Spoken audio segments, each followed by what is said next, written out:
ನೆನ್ನೆ ಭದ್ರಾವತಿನಲ್ಲಿ ಪಾಕಿಸ್ತಾನ್ ಜಿಂದಾಬಾದ್ ಘೋಷಣೆ ಕೂಗಿದ್ದಾರೆ. ಧೈರ್ಯ ಎಷ್ಟು ಅವರಿಗೆ?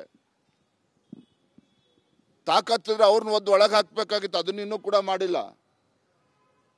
ಆದರೆ ಪೊಲೀಸರು ಕೊಟ್ಟಂತ ದೂರಿನ ಮೇಲೆ ಹಿಂದೂ ಕಾರ್ಯಕರ್ತನೇ ಇವತ್ತು ಅವರ ವಿರುದ್ಧ ಇವತ್ತು FIR ದಾಖಲು ಮಾಡಿರುವಂಥದ್ದು. ಅಂದರೆ ನಮ್ಮ ರಾಜ್ಯದಲ್ಲಿ ಇವತ್ತು ಹಿಂದೂಗಳು ಇವತ್ತು ಶಾಂತಿ ಪ್ರಿಯರು.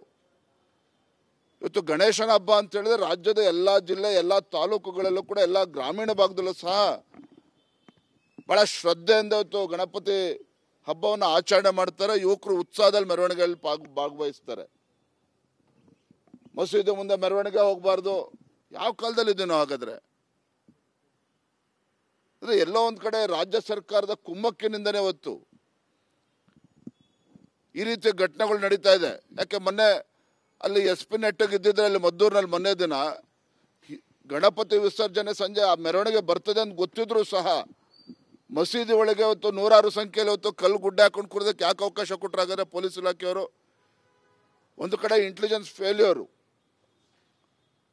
ಮತ್ತೊಂದು ಕಡೆ ಅಲ್ಲಿರ್ತಕ್ಕಂಥ ಒಬ್ಬ ನಾಲಾಯಕ್ SP ಅಲ್ಲಿ ಮಂಡ್ಯದಲ್ಲಿ ಇದ್ದಾರೆ.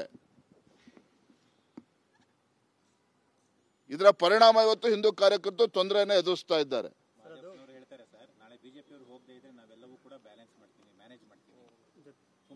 ನೋಡ್ರಿ, ಮಾದೇವಪ್ಪನವರು ಇದೆಲ್ಲ ಹೇಳೋದು ಬದಿಗಿಟ್ಟು ಮೊನ್ನೆ ದಿನ ಮದ್ದೂರಿನಲ್ಲಿ ಗಣೇಶನ ವಿಸರ್ಜನೆ ನಡೀತದೆ, ಸಾವಿರಾರು ಸಂಖ್ಯೆಯಲ್ಲಿ ಹಿಂದೂ ಕಾರ್ಯಕರ್ತರು ಆ ಮೆರವಣಿಗೆಯಲ್ಲಿ ಹೋಗ್ತಾರೆ ಅಂತೇಳಿ ಮಾಹಿತಿ ಇರಲಿಲ್ವ? ಹಾಗಾದ್ರೆ ಯಾಕೆ ಪೊಲೀಸ್ ವರಿಷ್ಠಾಧಿಕಾರಿಗಳಲ್ಲಿ ಇರಲಿಲ್ಲ? ಯಾಕೆ ಆ ಸಂದರ್ಭದಲ್ಲಿ ಮಸೀದಿ ಒಳಗೆ ಕೆಲವರು ಹೊಕ್ಕೊಳ್ಳೋದಕ್ಕೆ ಯಾಕೆ ಬಿಟ್ರಂಗಾರೆ ಪೊಲೀಸ್ ಇಲಾಖೆಯವರು? ಯಾಕೆ ಸರ್ಕಾರ ಇದಕ್ಕೆ ಅವಕಾಶ ಮಾಡಿಕೊಟ್ಟಿದೆ? ಮಾಡಿರದ ಮಣ್ತಿನ ಕೆಲಸ BJP ಮೇಲೆ ದೂರ್ತೀರ. ಹಾಗಾದ್ರೆ ಇವರ ವೈಫಲ್ಯವನ್ನ ನಮ್ಮ ಮೇಲೆ ಹಾಕ್ತಕ್ಕಂಥ ಕೆಲಸವನ್ನ ಮಾಡ್ತೀರ ನೀವು. ಇವತ್ತು ಚಾಮುಂಡಿ ಬೆಟ್ಟಕ್ಕೆ ಅಲ್ಲಿ ಹಿಂದೂ ಸಂಘಟನೆ ಕರೆ ಕೊಟ್ಟಂತ ಸಂದರ್ಭ ಅಲ್ಲೂ ಕೂಡ ಕಾರ್ಯಕರ್ತರನ್ನು ತಡೆಯುವಂತ ಕೆಲಸವನ್ನು ಕೂಡ ಮಾಡಿದ್ರು. ಅಂದ್ರೆ ಎಲ್ಲೋ ಒಂದ್ ಕಡೆ ಕಾಂಗ್ರೆಸ್ ಸರ್ಕಾರಕ್ಕೆ, ಸಿದ್ದರಾಮಯ್ಯ ಸರ್ಕಾರಕ್ಕೆ ಹಿಂದೂಗಳು ಕಂಡ್ರೆ ಆಗೋದಿಲ್ಲ. ನನಗೆ ಬರ್ತಾ ಇರ್ತಕ್ಕಂಥ ಮಾಹಿತಿ ಪ್ರಕಾರ ಒಬ್ಬ ಪೊಲೀಸ್ PSI ಯಾರೋ ಒಬ್ಬ ಗಣಪತಿ ಮೆರವಣಿಗೆನಲ್ಲಿ ಕೇಸರಿ ಶಾಲ್ ಹಾಕೊಂಡು ಡ್ಯಾನ್ಸ್ ಮಾಡಿದ್ರು ಅಂತೇಳಿ ಅವನನ್ನು ಕೂಡ ಸಸ್ಪೆಂಡ್ ಮಾಡ್ತಾರೆ ಅಂತೇಳಿ ಸುದ್ದಿ ಬರ್ತಾ ಇದೆ. ಏನ್ ಪಾಕಿಸ್ತಾನದಲ್ಲಿ ಇದೀವ ನಾವು? ನಾನು ರಾಜ್ಯದ ಮುಖ್ಯಮಂತ್ರಿಗಳಿಗೆ, ಗೃಹ ಸಚಿವರಿಗೆ ಎಚ್ಚರಿಕೆ ಕೊಡೋದಕ್ಕೆ ಇಚ್ಛೆ ಪಡ್ತೇನೆ. ನಿಮ್ಮ ಈ ಧೋರಣೆ ಏನಿದೆಯಲ್ಲ, ಇದನ್ನು ಸರಿಪಡಿಸ್ಕೊಳ್ಳಿಲ್ಲ ಅಂತ ಹೇಳಿದ್ರೆ ಖಂಡಿತ ರಾಜ್ಯದಲ್ಲಿ ಕಾನೂನು ಸುವ್ಯವಸ್ಥೆ ಸಂಪೂರ್ಣವಾಗಿ ಹದಗೆಡ್ತದೆ. ಅದಕ್ಕೆ ರಾಜ್ಯ ಸರ್ಕಾರವೇ ಸಂಪೂರ್ಣ ಹೊಣೆಯನ್ನು ಹೊರಬೇಕಾಗ್ತದೆ.